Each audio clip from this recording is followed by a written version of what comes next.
What is up, everyone? Welcome back to another video today, and in this video we are at Sioux Falls Regional Airport for the 54th airport update for the month of July 2024. Got some changes to mainline services here at FSD and a plentiful of diversions as well.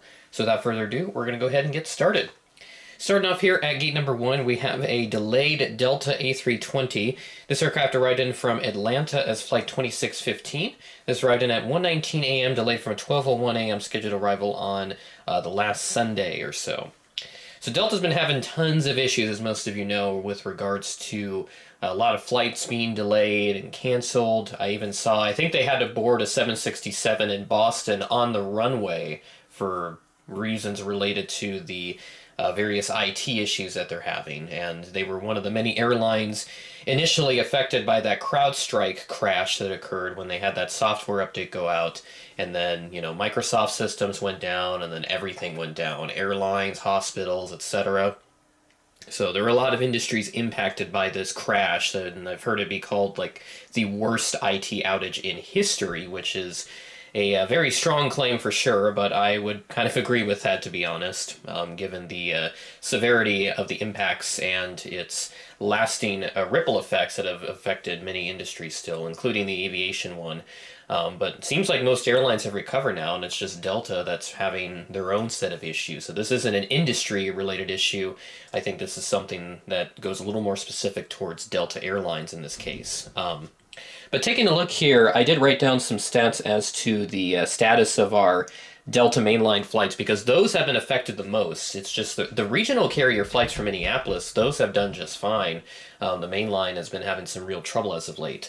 So I checked the Atlanta flight, and from when I created this table a couple of days ago, it was delayed about 3 out of the last 7 days and then canceled the other 3 days. So there was only 1 day out of the last 7 days prior to me making that not timetable, but the flight schedule for this update, which I did on the Tuesday before this video went out.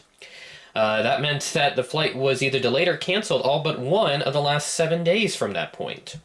And I also checked the Minneapolis flight. That flight was canceled 5 out of the last 7 days. So not a whole lot of good things going on with Delta right now, and I hope they're able to get this fixed. But yeah, there's been a lot of issues with that, and the issues that they're having right now is mainly related to like crew scheduling.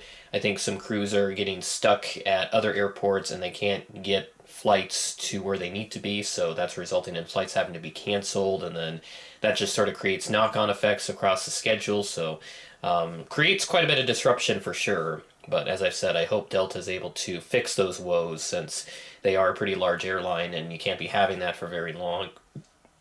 But yeah, it's unfortunate. Hopefully it does get resolved at some point in the future.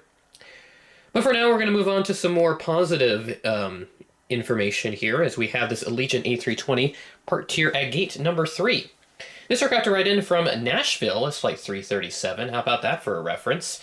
This arrived in at 8:39 a.m., ahead of a scheduled 8:59 a.m. arrival. Now, figure out why I said something about that here a little later on this year, so just kind of keep it right there.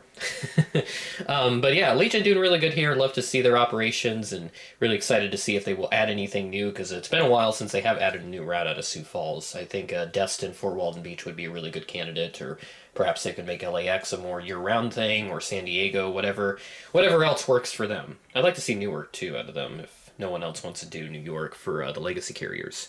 Speaking of which, we do have a legacy carrier here, this American A320, coming in from DFW as flight 2872.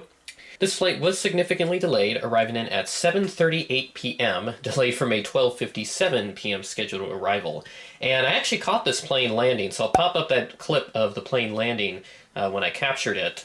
And I captured that as part of a spotting trip that I made, because I wanted to see, there's a whole bunch of diversions that came in, and I also saw the Las Vegas Raiders A319, which I saw a bunch of them at Airliners International in Kansas City, but I did not get one, so I will have to change that at some point. But I do need to save up for other cool things, so I think my model buying will slow down a little bit, if not completely stop for the foreseeable future, after I get those 2 Mad Dogs in from this latest Gemini announcement.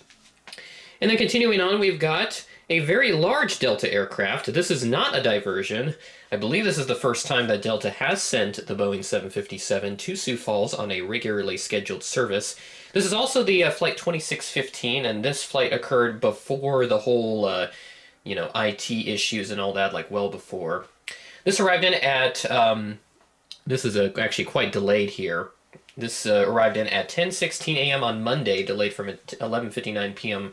scheduled arrival on Sunday. And this is not on this past Sunday. This was on the, I think, July 8th.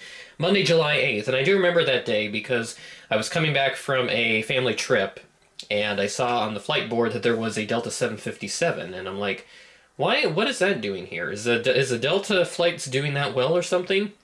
And it must have if they had to send in a 757. And thankfully they did send in one without winglets, and I did happen to get the no wingleted 752 at Airliners International, so very happy that I get to use that in an airport update. It is an absolutely gorgeous model, and I would recommend you getting it if you don't have it yet. So be sure to hop on that as soon as you can, because usually these Delta planes, they do sell pretty well here in the States, so get it before it's gone. And now we move on over to another aircraft here. Whoops, sorry about that. The tripod is not working with me today. There we go. So we have this United 737-800 in the Evil Blue livery sitting here at Gate 6. This aircraft arrived in from Chicago O'Hare as Flight 1301. This arrived in at 9:46 p.m. ahead of a scheduled 9:58 p.m. arrival. And then swinging on over here to the last aircraft at the terminal. We do have Gate 2 being used, finally, but no Gate 4, so kind of a trade-off there with regards to the gate usage. But at any rate, we have the Delta Connection Ember 175 at Gate number 2. This arrived in from Minneapolis as Flight 3999, operated by SkyWest. This arrived in at 9:44 a.m. ahead of a scheduled 10:02 a.m. arrival. Now that's all the aircraft we have here at the terminal for this update. So now I'll go ahead and move into what is always my favorite segment to do for these airport updates, the parking garage update. I don't have my own photos, so I'm going to go off of the Sioux Falls Regional Airport's Instagram page here for this update. I'll link the original post in the description if you want to go check it out. There's a few good photos in there, so I figured I would use them to provide the parking garage update since I've been fairly busy with regards to new videos and other things. So the first photo that we have here, this is of the Skyway, and it looks like they've got the entire glass installation process done, and it looks really good, so I'm glad that they got that all put together. If I go ahead and head over to the second photo, this one shows like an aerial view of the new terminal entrance that they constructed specifically for the Skyway. I think they still have yet to put anything on the interior, so it's just all the exterior stuff, and then they'll get into the interior here, put all the fixtures in and the other critical things, and then they'll start moving into the smaller stuff once they're closer to completion. And then the third photo shows the Skyway entrance on the parking garage side, and that looks to be pretty much complete on the exterior with all the preset concrete and the glass all installed, so that looks awesome. And they do have a couple some little decorations around the ground level entrance of the Skyway, so it looks really good there. Still barricaded off, of course. And then the last photo is from inside the parking garage here, and these are supposed to be like the designators for where you're parked at, and this is going to be really helpful for travelers, so that way you know where exactly you've parked, and you don't have to go searching for your car or try to remember it by memory. So that will be very helpful, and I look forward to utilizing this at some point in the future. Construction's still moving along really well, of course, and mid-September is the ETA for when this will open, and hopefully that will be plenty of time before I go on to another adventure here at some point, as I do have a couple ideas in mind, and I'd love to pursue them, so we're going to be working on that here as soon as we get the opportunity to do so. That's all the aircraft at the terminal, so now we're going to move into one aircraft that is taxiing, which is going to be this lovely CRJ 550, operated by United Express.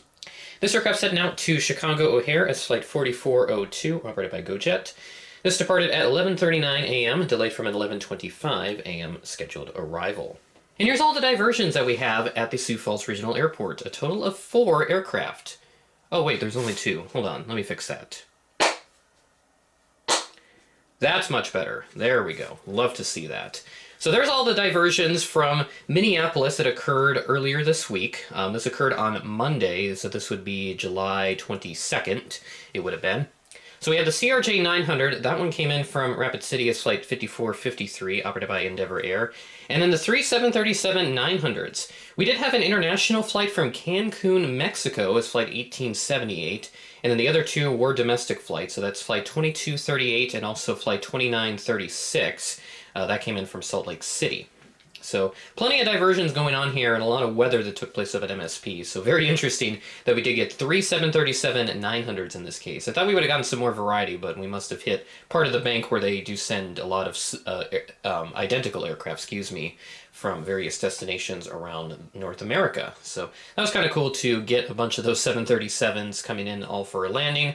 And the reason why there's fire trucks around one of them is I did see them approaching one of those aircraft. I believe it may have been just to refuel them, because I know, especially the Cancun flight, because that's like a 4-hour flight, they were running pretty low on fuel, I'm sure, so that's why they had to divert pretty early. And I think that was the first diversion that I got an alert for. And then once I got a second one, I think it was the Las Vegas flight, I remember. That's when, at that point, I decided to run up to the airport since there was already a bunch of diversions coming in. And then obviously the rest of the schedule lined up pretty well with the American A320 and the Las Vegas Raiders A319 that I got to spot. So very happy I got to see all of those planes. All these planes did depart later that night. I think a couple of them were delayed significantly, which, considering the situation over at Delta right now, it's, I guess that's to be expected. It's only inevitable at this point. But as I said earlier, hopefully Delta can get the IT situation figured out. This was not in any way related to the IT stuff. This was all severe weather in Minneapolis that prompted the diversion, so just want to clarify on that before there's any confusion. And there we go. That is all the aircraft that we have in this update. Very happy with where the airport is at right now with regards to all the flights that we have for the summer and some of the ambitions that they do have. The parking garage project going really well. That's helping that out tremendously. And excited for the terminal expansion project, which I'm guessing they're going to start working on that more significantly as soon as this parking garage is done. They may want to wait a little bit just to kind of take a breather and then assess everything from there and see if that terminal expansion is absolutely necessary, which I think it is, no question. The city is growing fast, Sioux Falls is growing fast, and the airport's going to grow with it, so I imagine we're going to get all kinds of cool new flights within the next 5 to 10 years once they open that up. I'm excited to see where that's going to take us, and if that means we get Southwest and Breeze and other cool airlines here, I'm all in for it. So, start bringing in those airlines, and this city will grow faster than it has ever grown, and that will be something that I will continue to push for. I'm especially going to push for Southwest because the fares out of Sioux Falls are not that good. I was looking at some flights from other parts of the country, and it's not looking good. I mean, $500 round trip is not exactly ideal for someone who's not wanting to spend a whole lot to get to South Dakota. So if we can get more airlines to lower their fares into Sioux Falls, so get some new ones like Southwest, who are very well known for lowering fares in the cities that they do fly to, that would be phenomenal. And then I could travel a whole lot more. So that's kind of why I don't travel a whole lot, because the fares out of Sioux Falls are not that good, and I don't feel like driving to Omaha or Minneapolis to begin travels anywhere. I'd rather start my travels out of here, but if they're too expensive, then it's not necessarily going to work out. So with that being said, that is the end of the video. Thanks for watching, and I will catch you in the next video.